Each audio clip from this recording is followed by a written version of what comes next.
दोस्तों जय हिंद, नमस्ते, जोहार। तो बात करेंगे भारतीय डाक विभाग के द्वारा कक्षा 10वीं पास उम्मीदवारों के लिए बिना परीक्षा सीधी भर्ती की एक प्रक्रिया लेकर आया है, जिसमें केवल झारखंड ही नहीं बल्कि देश के सभी राज्यों को मौका मिलने वाला है। और मैं आपको बता दूं कि ये परीक्षा बिना परीक्षा का होगा, यानी कि सीधी भर्ती है। केवल और केवल आपको आवेदन करना है और आप जो है एक सरकारी नौकरी पा सकते हो। जी हाँ, मैं बात कर रहा हूं पोस्ट ऑफिस भर्ती प्रक्रिया 2025 को लेकर। तो अगर इस प्रक्रिया के बारे में आपको डिटेल से वीडियो चाहिए, जो कि मैं आपको वीडियो में बताऊंगा, लेकिन अगर आपको जानकारी चाहिए तो सिंपली आप क्या करें, आप गूगल पर सर्च कर ले प्रीतम एकेडमी जॉब अपडेट वाला जो सेक्शन है, इस पे आपको जाना है। जाने के बाद यहां पे आप देखोगे लिखेगा इंडियन पोस्ट जीडीएस वैकेंसी 2025 बिना परीक्षा सीधा भर्ती। सिंपली क्या करना है, इसको आपको ओपन कर लेना है। जैसे आप ओपन करोगे तो यहाँ पे आपको पूरी जानकारी इसकी मिल जाएगी। तो सबसे पहले बात करते हैं कि देख सकते हो क्या लिखा है, ग्रामीण डाक सेवक। ये जो भर्ती प्रक्रिया निकल के आया है वो ग्रामीण डाक सेवक का यानी कि जीडीएस का निकल कर आया है। इसमें लगभग 3 पोस्टों पर आपकी पूरी की पूरी वैकेंसी है।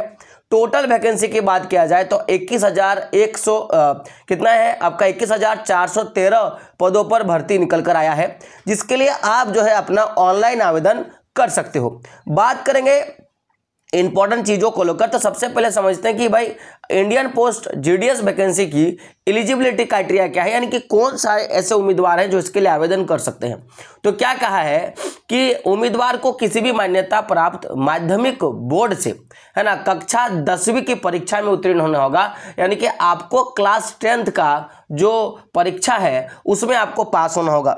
साथ ही साथ कक्षा 10वीं की वार्षिक बोर्ड परीक्षा में उम्मीदवार द्वारा गणित, विज्ञान और अंग्रेजी विषय में उत्तीर्ण होना अनिवार्य है, यानी कि जो आपका मेजर सब्जेक्ट है, जो आपका मुख्य विषय, उसमें आपको पास होना अनिवार्य होगा। उम्मीदवार को आवेदन संबंधित राज्य की स्थानीय भाषा को कम से कम अधिक माध्यमिक स्तर तक अनिवार्य या वैकल्पिक रूप से पढ़ा होगा।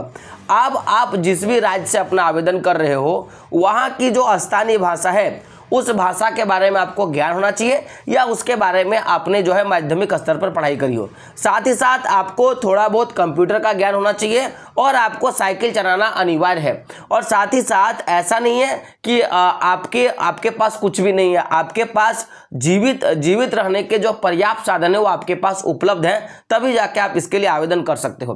बात करें एज लिमिट को लेकर, तो मिनिमम जो एज है वो 18 साल है और मैक्सिमम एज जो है 40 साल है, यानी कि 18 साल से लेकर 40 साल तक के बच्चे जो है अपना आवेदन कर सकते हैं। अब यहां पे बात समझिएगा कि आरक्षण श्रेणी का बात किया जाए तो इसमें कुछ ना कुछ एज लिमिट भी आपको दिया गया है। जैसे अगर आप ओबीसी कैटेगरी में आते हो तो आपका 3 साल का छूट दिया गया, यानी कि 40 साल में और 3 साल आप ऐड कर लो, यानी कि 43 साल तक आप अपना आवेदन कर सकते हो अगर आप ओबीसी में हो। अगर आप एससी और एसटी कैटेगरी में आते हो तो आपके 5 साल की छूट है, यानी कि 40 साल और 5 साल और ऐड कर लो, 45 साल तक जो है अपना आवेदन कर सकते हो। वहीं ईडब्ल्यूएस यानी कि आर्थिक रूप से कमजोर जो वर्ग के लोग होते हैं वो उनका 10 साल तक के लिए छूट, यानी कि अपना आवेदन 50 साल तक वो कर सकते हैं। तो ये तो आपकी एज रिलैक्सेशन की है। बात करेंगे आपका कि एप्लीकेशन फी को लेकर के कितना पैसा लगने वाला है इसको आवेदन करने के लिए, क्योंकि आवेदन जो होगा पूरा का पूरा ऑनलाइन होगा। तो याद रखिएगा कि जो एससी एसटी या जो पीडब्ल्यू है ना, एसटी एससी या जो पीडब्ल्यूडी का उम्मीदवार होगा उसे कोई भी शुल्क नहीं देना होगा, और जो ओबीसी और जनरल कैटेगरी के उम्मीदवार होंगे उनको 100 रुपये का आवेदन शुल्क लगेगा। और जो भी फीमेल कैंडिडेट है, जो भी चाहे वो किसी भी कैटेगरी को, एसटी एससी हो, ओबीसी हो, जनरल हो, उनको किसी प्रकार का कोई भी जो है आवेदन शुल्क नहीं देना होगा। बात करें भुगतान के तरीका को लेकर, तो भुगतान जो है आपका डेबिट कार्ड, क्रेडिट कार्ड या नेट बैंकिंग और यूपीआई के माध्यम से जो है आप अपना आवेदन कर सकते हो। बात करें आगे अगर बात करें इंपॉर्टेंट डेट्स को लेकर, तो याद रखिएगा कि आपका जो नोटिफिकेशन है वो 10 फरवरी 2025 को जारी हुआ है।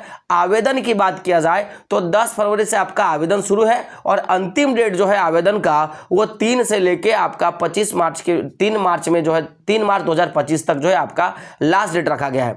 वहीं अगर आपने जो भी फॉर्म फिलअप किया उसमें अगर करेक्शन का बात किया जाए, एडिटिंग का बात किया जाए, तो 6 मार्च से लेकर 8 मार्च के बीच में आपको क्या करना है, एडिटिंग आपको करनी होती है।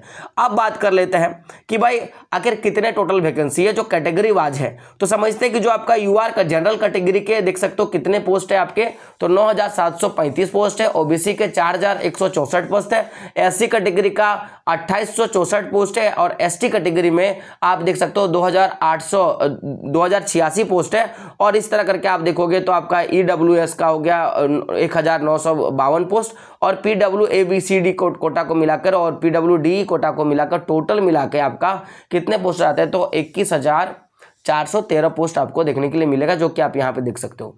बात करेंगे हम लोग सिलेक्शन प्रोसेस को लेकर, तो आपको 4 चरण में आपकी पूरी की पूरी प्रक्रिया होगी। एक तो आपका मेरिट लिस्ट, यानी कि जो आपका कक्षा 10वीं का जो मार्क्स है उस मार्क्स के आधार पर आपका चयन होगा। यानी कि अगर आपका अच्छा खासा मार्क्स है तो इसमें आपका मेरिट बन सकता है।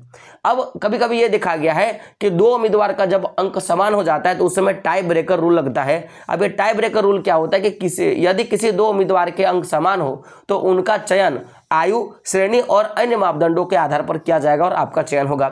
उसके बाद आपका एक डॉक्यूमेंट्स वेरिफिकेशन होगा जिसमें आपके डॉक्यूमेंट्स का सत्यापन, और लास्ट में देखोगे कि आपका फाइनल सिलेक्शन होगा जिसमें आपको जो है अपॉइंटमेंट लेटर जारी कर दिया जाएगा। बात करें कटअप को लेकर, तो पिछले कई साल से देखा गया है कि जो जनरल कैटेगरी के बच्चे हैं, अगर आपके कक्षा 10वीं में 85% से लेकर 90% के बीच में है तो आप अपना आवेदन करोगे, आपको संभावना है कि आपका मेरिट में नाम आ जाएगा। अगर आप ओबीसी कैटेगरी से बिलोंग करते हो तो 80 से लेकर 85% तक आपको नंबर लाना होगा, जिसमें आपका संभावना है कि आपका सिलेक्शन हो जाएगा। अगर आप एससी या एसटी कैटेगरी में हो तो एससी कैटेगरी के बच्चों को 75 से लेकर 80% और एसटी कैटेगरी के बच्चों को 70 से लेकर 75% के बीच में आपको होना होगा, तब जाके आपका सिलेक्शन हो सकता है।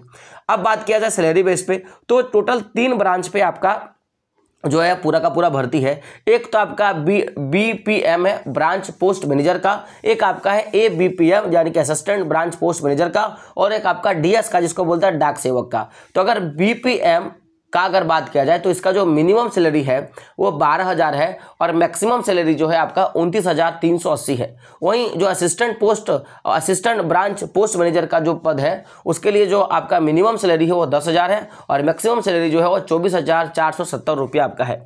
वहीं आपका डाक सेवक का बात किया जाए, डाकिया का बात किया जाए, तो मिनिमम सैलरी 10,000 है और जो आपका मैक्सिमम सैलरी है वो 24,470 रुपया आपको मिलने वाला है। साथ ही साथ आपको कुछ जो अलाउंस यानी कि भत्ता मिलेगा, जैसे HRA यानी कि हाउस रेंट अलाउंस भी मिल जाएगा, टीए भी मिलेगा और डीए भी जो है आपको मिलने वाला है।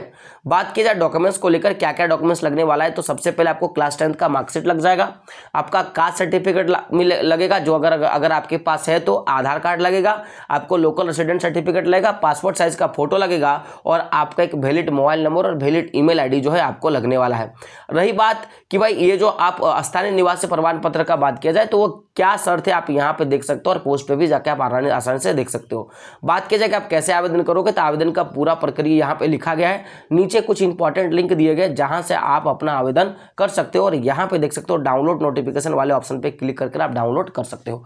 तो ये रही पूरी प्रोसेस। आप पूरा प्रोसेस हमारे ऑफिशियल वेबसाइट pritamacademy.com के माध्यम से भी आप देख सकते हो, तो वहां भी जाके देख ले और जो हमारा ऑफिशियल ग्रुप्स है वहां पे भी ज्वाइन हो जाए। तो मिलते हैं दोस्तों अगले वीडियो में, तब तक के लिए जय हिंद, जय भारत और आपका दिन शुभ हो।